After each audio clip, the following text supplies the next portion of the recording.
ফেসবুকে copyright music আসলে সেই কপিরাইট মিউজিকগুলো কিভাবে রিমুভ করবেন, আজকে সেই টপিকগুলো নিয়ে আলোচনা করব। এন্ড এই টপিকগুলো নিয়ে আলোচনা করার আগে একটি কথা বলে নেই, আপনি যদি আমাদের ইউটিউব চ্যানেলটিতে নতুন হয়ে থাকেন তাহলে আমাদের ইউটিউব চ্যানেল সাবস্ক্রাইব করে রাখুন এবং ফেসবুক পেজটি ফলো দিয়ে রাখুন। নিত্য নতুন এরকমের টিউটোরিয়াল ভিডিও ইনশাআল্লাহ আপনাদেরকে দেওয়ার চেষ্টা করব। কপিরাইট মিউজিক বলতে কি রকমের, যেমন আমরা কোনো ভিডিও আপলোড করলে সেই ভিডিওগুলোতে কিন্তু কপিরাইট মিউজিক আসে এন্ড আপনার ইস্যু চলে আসে। তো সেই ইস্যুগুলোর জন্য আপনি কিভাবে আপিল করবেন, এন্ড আপিল করলে আপনার অ্যাকাউন্টে কোনো প্রকারের সমস্যা হবে না, কোনো প্রকার ভায়োলেন্স আসবে না, কোনো প্রকারের ইস্যু আসবে না।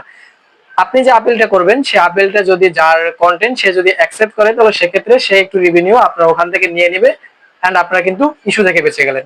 তো চলুন আমরা মূল টপিকে চলে যাই। তো ভিডিওটি না স্কিপ করে সম্পূর্ণ দেখার ট্রাই করবেন।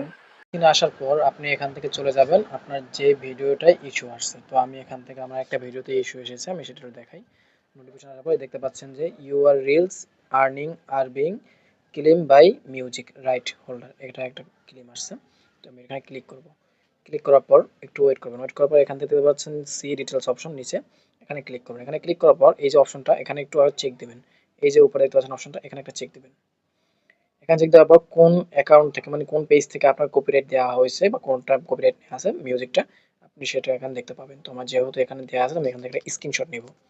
তো আমি এটা একটু দেখে নিলাম। এটা একটা স্ক্রিনশট নিয়ে আপনি আপনার ChatGPT থেকে বা ক্লাউড থেকে আপনি একটা এডিশনাল নিয়ে নেবেন, বা চাইলে আপনি একটা এডিশনাল নিজে লিখে দিতে পারেন। তো রাইট ওনারের কাছে এটা সাবমিট দেওয়ার জন্য আমি এটা এখান থেকে নিলাম। আমি আবারও চলে যাব আমার সেই ক্লেম অপশনে। এখান থেকে যেটা ক্লেম আসছে ওইটা আমি এখান থেকে নিব। নেওয়ার পর সিরিটার অপশনে ক্লিক করবেন। এখান থেকে রিসলভ ইস্যু অপশনে ক্লিক করবেন উপরটা। এখানে ক্লিক করার সাবমিট দ্য ডিসপুট অপশনে ক্লিক করবেন। তবে এখান থেকে কন্টিনিউ অপশনে ক্লিক করবেন।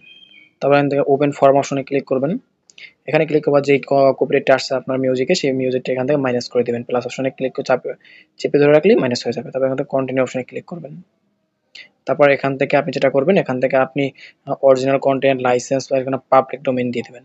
তারপর এখান থেকে সেই এডিশনালটা এখানে সাবমিট দিয়ে দেবেন। তো আমি এডিশনালটা দিয়ে দিলাম। দিয়ে দেওয়ার পর এখান থেকে টিক চিহ্ন উঠিয়ে দেবেন, তারপর সাবমিট দিয়ে দেবেন। তো অলরেডি কিন্তু আপনার এটা সাবমিট হয়ে যাবে। অলরেডি কিন্তু আমার সাবমিট হয়ে গেছে। সাবমিট হওয়ার পর কিরকম আসবে আমি একটু দেখাই আপনাদেরকে। তো আমি এখানে ব্যাকে চলে আসবো। এই দেখতে পাচ্ছেন আমি কিন্তু কয়েকটা সাবমিট দিছিলাম। তো আমার এখান থেকে কিন্তু এই দেখতে পাচ্ছেন